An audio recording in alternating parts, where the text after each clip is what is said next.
I picked my tree carefully. A willow, not terribly tall, but set in a clump of other willows, offering concealment in those long flowing tresses. I climb up, sticking to the stronger branches close to the trunk, and find a sturdy fork for my bed. It takes some doing, but I arrange the sleeping bag in a relatively comfortable manner. I place my backpack in the foot of the bag, then slide in after it. As a precaution, I remove my belt, loop it all the way around the branch in my sleeping bag, and refasten it at my waist. Now if I roll over in my sleep, I won't go crashing to the ground. I'm small enough to tuck the top of the bag over my head, but I put on my hood as well. As night falls, the air is cooling quickly. Despite the risk I took in getting the backpack, I know now it was the right choice. The sleeping bag, radiating back and preserving my body heat, will be invaluable. I'm sure there are several other tributes whose biggest concern right now is how to stay warm, whereas I may actually be able to get a few hours of sleep. If only I wasn't so thirsty. Night has just come when I hear the anthem that precedes the death recap. Through the branches, I can see the seal of the Capitol, which appears to be floating in the sky. I'm actually viewing another screen, an enormous one that's transported by one of their disappearing hovercraft. The anthem fades out and the sky goes dark for a moment. At home, we would be watching full coverage of each and every killing, but that's thought to give an unfair advantage to the living tributes. For instance, if I got my hands on a bow and shot someone, my secret will be revealed to all. No, here in the arena, all we see are the same photographs they showed when they televised our training scores. Simple headshots. But now, instead of scores, they post only district numbers. I take a deep breath as the faces of the 11 dead tributes begin and tick them off one by one on my fingers. The first to appear is a girl from District 3. That means that the career tributes from 1 and 2 have all survived. No surprise there. Then the boy from 4. I didn't expect that one. Actually, all the careers make it through the first day. The boy from District 5, I guess the fox-faced girl, made it. Both tributes from 6 and 7. The boy from 8, both from 9. Yes, there's the boy who I fought for the backpack. I've run through my fingers. Only one more dead tribute to go. Is it PETA? No. There's a girl from District 10. That's it. The Capitol seal it back, with a final musical flourish. Then darkness, and the sounds of the forest resume. I'm relieved PETA's alive. I tell myself again that if I get killed, his winning will benefit my mother and Prim the most. This is what I tell myself to explain the conflicting emotions that arise when I think of PETA. The gratitude that he gave me an edge by professing his love for me in the interview. The anger at his superiority on the roof.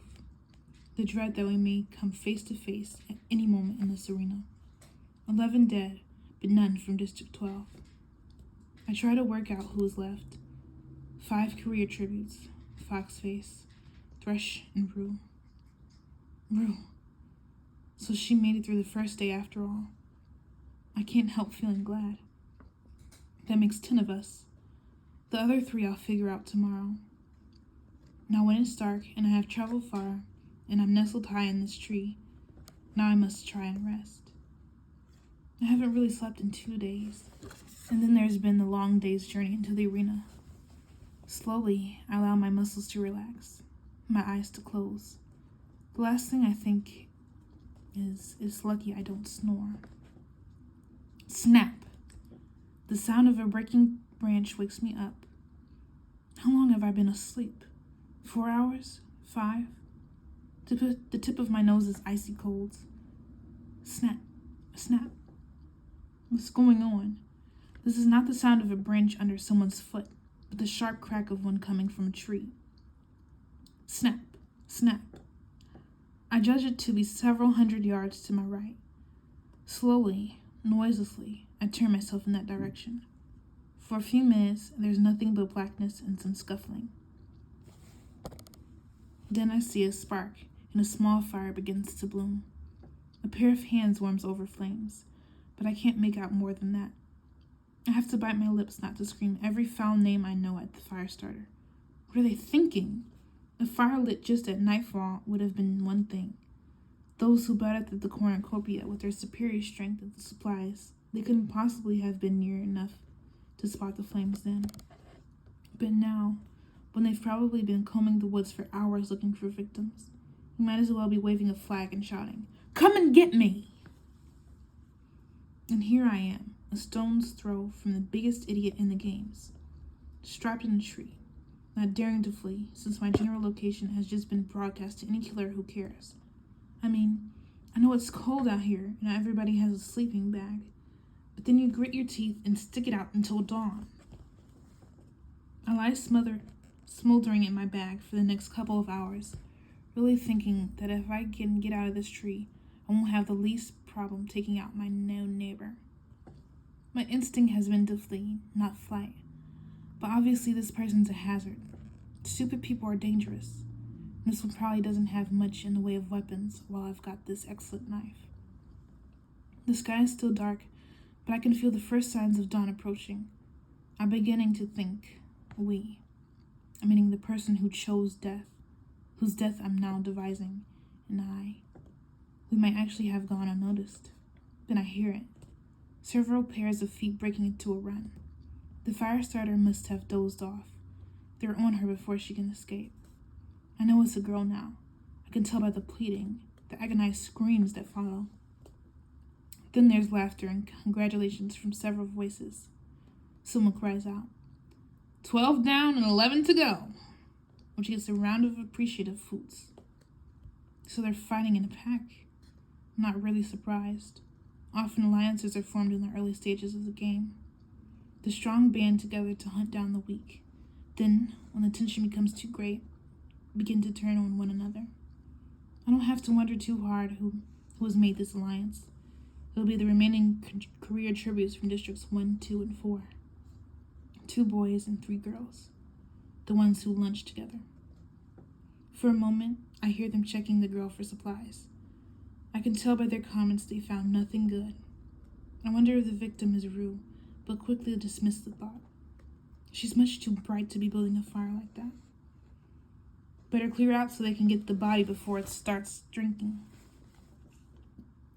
I'm almost certain that's the brutish boy from District 2.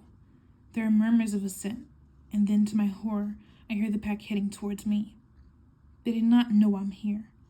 How could they? And I'm well concealed in the clump of trees, at least while the sun stays down. Then my black sleeping bag will turn from camouflage to trouble. If they just keep moving, they'll pass me and be gone in a minute. But the couriers stop in the clearing about 10 yards from my tree. They have flashlights, torches. I can see an arm here, a boot there, through the breaks in the branches. I turn to stone, not even daring to breathe. Have they spotted me? No, not yet. I can tell from their words their minds are elsewhere. Shouldn't we have heard a cannon by now? I'd say yes. Nothing to prevent them from going in immediately. Unless she isn't dead. She's dead. I struck her myself. Then where's the cannon? Someone should go back, make sure the job is done. Yeah, we don't want to have to track her down twice. I said she's dead. An argument breaks out until one tribute silences the others. We're wasting time. I'll go finish her and let's move on. I almost fall out of the tree. The voice belongs to Peter.